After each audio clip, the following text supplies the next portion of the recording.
Hey everybody, welcome back to another episode of Throwback Thursday. This week we are going to open a box of 1988 Donruss. There are 36 packs in this box, and there's also puzzle pieces in every pack, 15 cards per pack. We'll be opening the entire box and showing you what we find. But first, let's go back in this old Beckett from 1989 and show you what the hot cards were in this set. You can see the set was valued at $30 way back when. And the most valuable card in here, I can tell you, is a Greg Jeffries. Mark Grace was the second most valuable, or $3. Mark Grace was not in the 88 Topps regular issue set, I do not believe. Also, Ellis Burks rookie card back then was worth $1.50. You can see Jose Canseco is still a hot item at $1.75 for his MVP card. And we have one more column to scan. You're going to see the hottest card in the hobby back in 88 coming up. It was right there, the Greg Jeffries rookie card. And you can see the last 20 or so cards were short printed. I believe the last 26 cards were short printed, making the Greg Jeffries a little more valuable. But still, there's millions and millions of those produced. So, all right, so here we go. The most valuable card that we are looking for in here would be a Tom Glavine rookie card. For today, that would be the most valuable card. Also, Roberto Alomar, Hall of Famer. Possibly a Matt Williams. Can't find the Roberto Alomar in an 88 Topps box.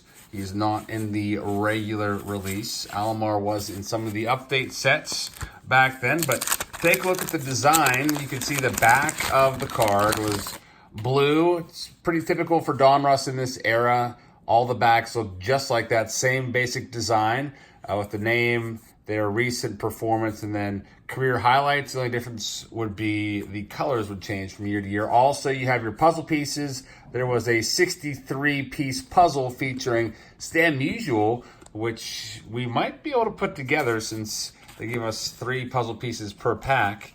But anyway, here is the front of the card. You can see kind of drab looking, kind of not a lot of lively colors. It's all blue, black, and red.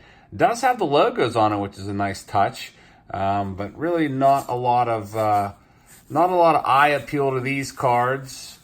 There's Diamond Kings. The first 26 cards of the set are Diamond King cards.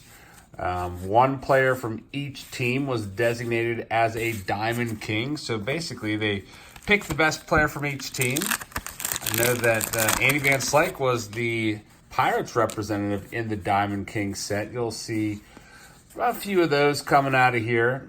Tim Raines is a Hall of Famer right there. Not worth that much, though.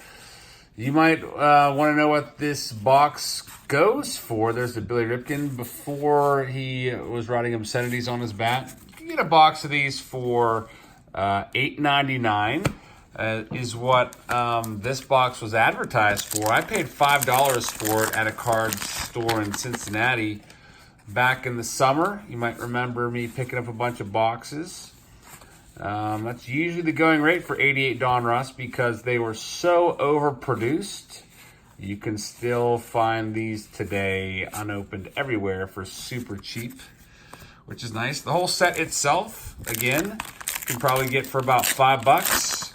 The almanac over here lists the set for $10. So basically, the set has decreased by about 67% or so from its 1989 level. Such a shame. By the way, this is Ken Caminiti rookie card. Ken Caminiti, former MVP, and he passed away at a very, very young age. But that is his rookie card. Probably nowadays you can get it for about $0.25. The Tom Glavine you could probably find in a quarter box somewhere at a card store or card show. I think it books for $2, but I often see it for much less than that. Tom Glavine is a Hall of Famer, and hopefully we pull his card so we can look at that one a little more in depth. Maybe we'll find that Greg Jeffries short print, which used to be worth $6.50. There's a Jose Canseco. That's a nice one. Jose Canseco was a big star back then. Dave Winfield Dave Winfield could have played any sport he wanted to. The guy was so gifted. Probably could have made it in the NBA or NFL. Robin Yount, Hall of Famer, 3,000 hit club. Yvonne Calderon, a Diamond King, and Vince Coleman. Vince Coleman was also a pretty popular card. His 85 tops traded was booming back then. Everybody was wanting that card, I guess. I think that was worth at least $6. Jim Rice is a Hall of Famer right there on top. Glenn Hubbard. Some kind of odd choices. You don't really think of Glenn Hubbard as being a Diamond King, especially on a box where Dale Murphy graces the cover. You would have thought that Dale Murphy would have been the Braves representative for the Diamond King honor, but no, Glenn Hubbard got it. Dale Murphy is on the front of the box, on the side of the box. He's everywhere, all over the box. Kirby Puckett, Hall of Famer. Great player. Lenny Dykstra. Let's see who else we have in this pack. Danny Darwin. Played for the Pirates for a very short spell. By the way, Leaf was the manufacturer of Donruss. You might recognize that name. Leaf used to make the exact same card as Donruss. Like you might see sometimes it says Leaf in the corner of some of these exact same cards. Barry Larkin, second year card right there. Those were produced for the Canadian baseball fans. And then eventually Leaf released its own American set in 1990, which is a pretty hot set. That Frank Thomas 1990 Leaf is still a nice card to have if you have it. Still pretty valuable. And then Leaf started producing tons of cards in the early 90s also. You might remember those flooding the market. Mike Schmidt, Hall of Famer. Forgot to take my puzzle piece out there. Stan the Man Usual puzzle pieces.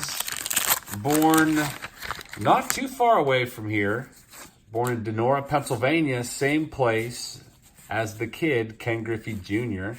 There's another Mike Schmidt. Speaking of Jr., he's not in this set. Jr. was released the following year in '89. There's a Barry Bonds. Look how skinny Barry used to be. That's back when he was a leadoff hitter for the Buccos. You can see the home run totals weren't quite there yet, but he was coming along. 32 steals, 25 home runs in '87. On his way to being the all-time home run leader with 762. It's a pretty cool card in his Pirates uniform. Main one I want to find is that Glavine. Since it's the best card in the set, it's always good when you do a Throwback Thursday and you get the best cards in the set.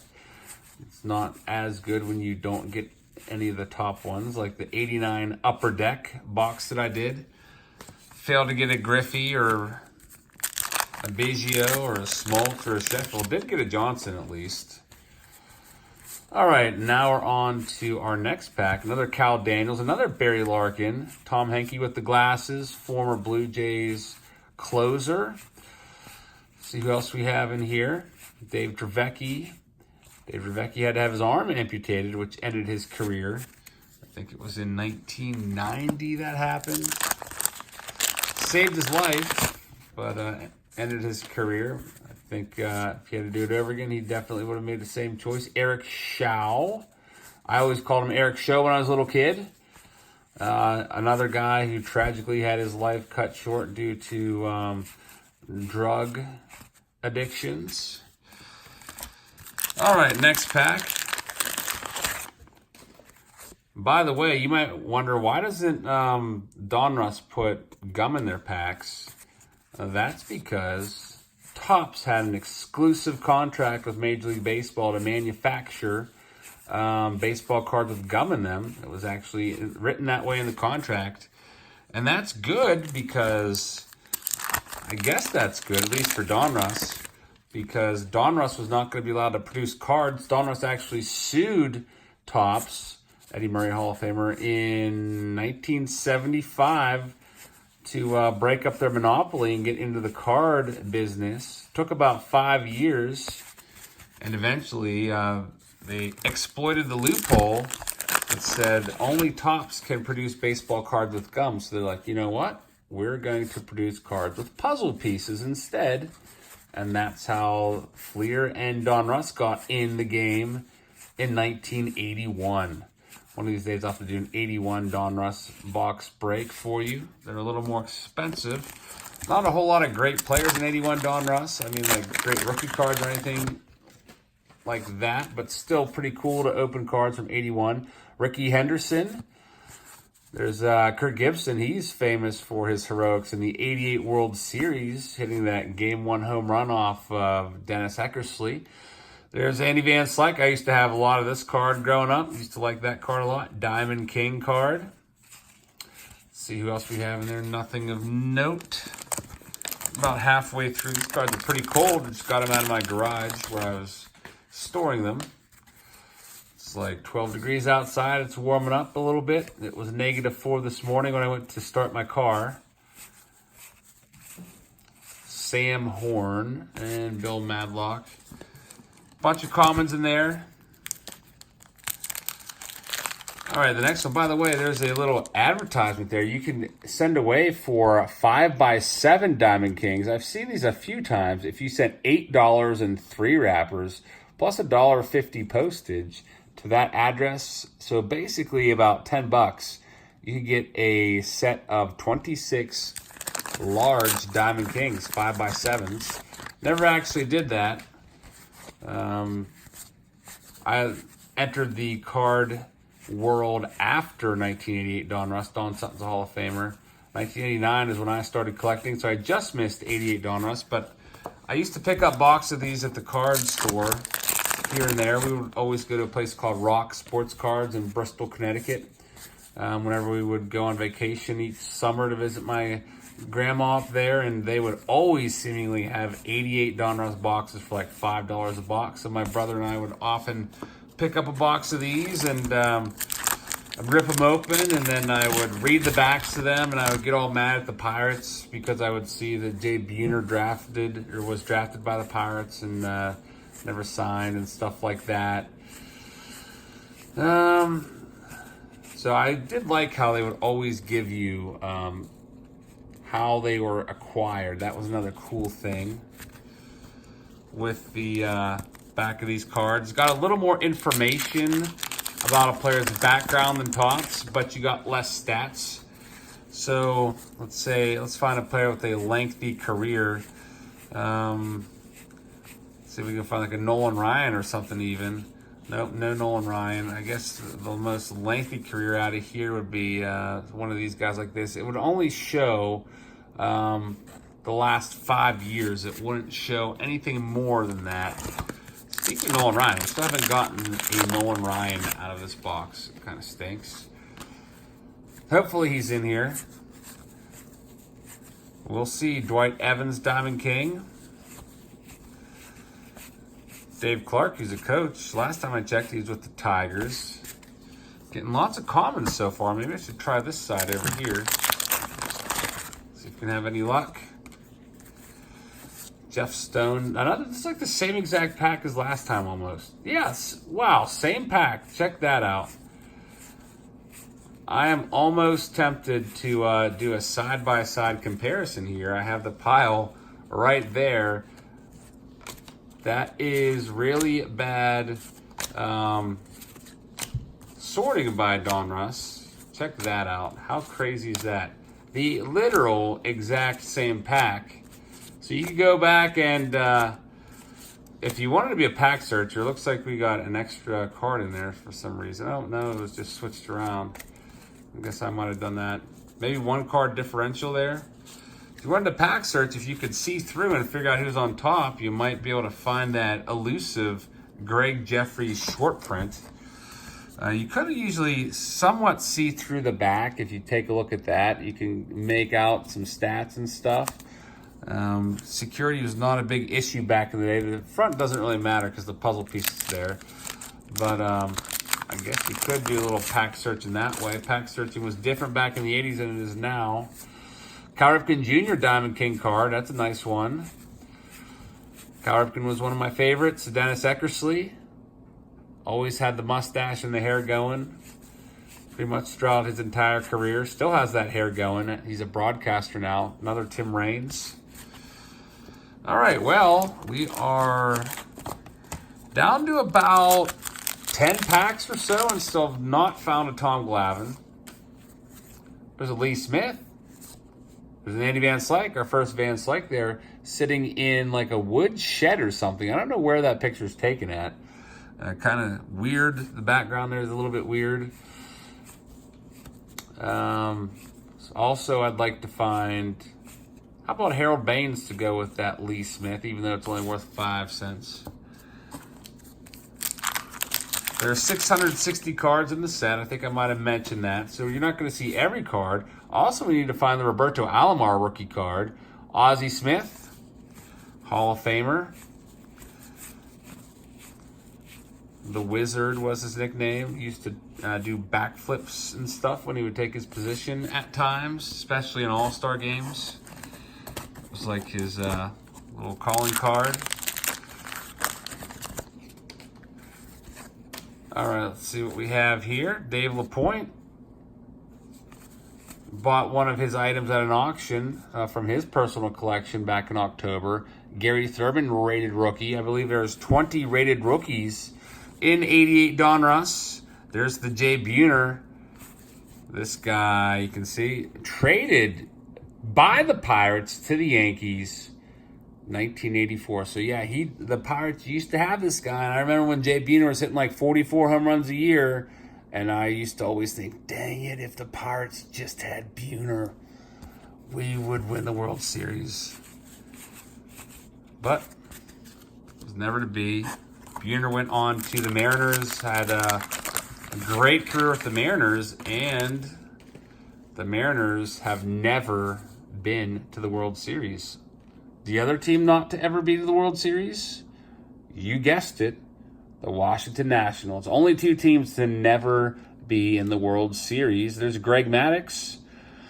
Greg Maddux with the Cubs had an absolutely fantastic career. Tom Prince, bench coach of the Pirates. Kent DeColvey, former an analyst for the Pirates cable network out this way. Retired because he had a heart replacement.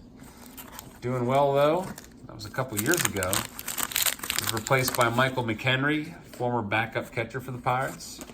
All right, let's see. Terry Pendleton, the 1991 National League MVP, basically stole the award from Barry Bonds. Had a much worse season, in my opinion, than Barry, but Pendleton got it. Hitting coach of the Braves. John Smiley rookie card. Used to like that card as a kid. I was like, wow, John Smiley rookie card. This will be worth something someday. Now it's worth about 1 cent. All right, on to our next pack. Oh, let's see. Is it going to be the exact same? Check that out. Not even looking through it. Just, oh, we got 1 card difference there. The order was switched. Gotta love your 80s baseball cards. Open the exact same pack, back to back, with 1 card different. I don't know if they've changed that back card there on purpose to make it a little harder to figure out the cards in there, but that's kind of annoying. I would hate that if that still happened. So, I mean, nowadays, when you buy packs of cards, they're all going every which way, upside down, right side up, and some people in my breaks are like, why does Topps do that? And one of the reasons is to give you a better variety in the packs and make sure that it's not just the same cards going in the same order, in the same packs. Another Puckett. So, still no Glavine. Still no Ryan. Still no Alomar.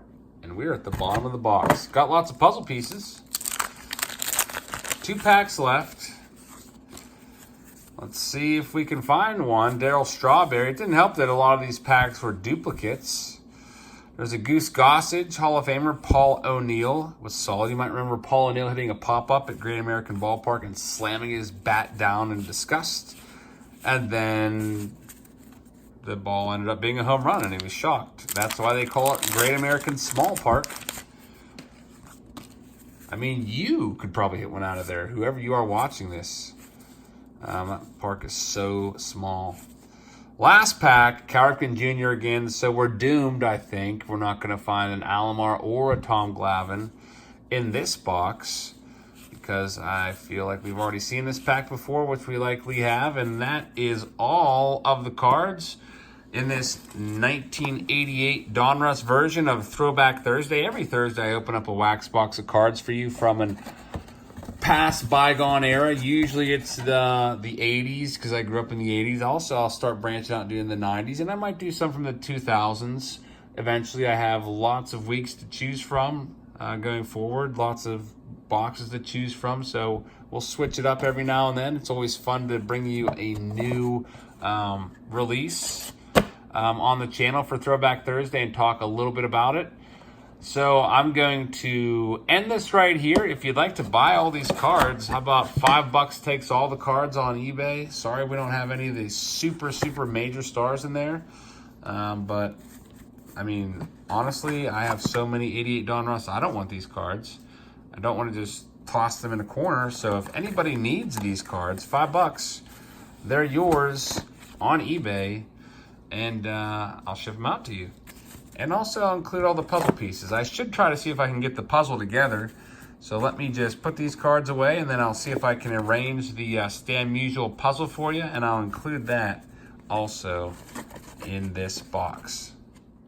The good news is I was able to find all the puzzle pieces there and put them all in sequential order. It's nice that there's numbers on the back. Also have some doubles right there. So now all I have to do is flip it over, and I'll show you kind of what the puzzle looks like. I'm not going to punch these out, but you could definitely frame this if you wanted to and make a nice big Stan the Man display if you love Stan the Man or if you love the Cardinals. This one goes there. Flip this one over. It goes actually over there. This one goes there, this one goes there, so you can see it's kind of taking shape. This one's gonna go right there, and that one's in the middle, that's the face. It's coming together nicely here. We'll get there. There's the torso, the chest, the legs. It's the middle of the uniform and the bottom now, and there it is, boom. I am done. Stan the Man Musial. All basically put together. Once it's punched out, it would look a lot nicer, obviously. Put together for real. But all the puzzle pieces are there. I will throw that in the box also. Thank you again so much for watching, everybody. And I will see you all tomorrow for Fan Mail Friday.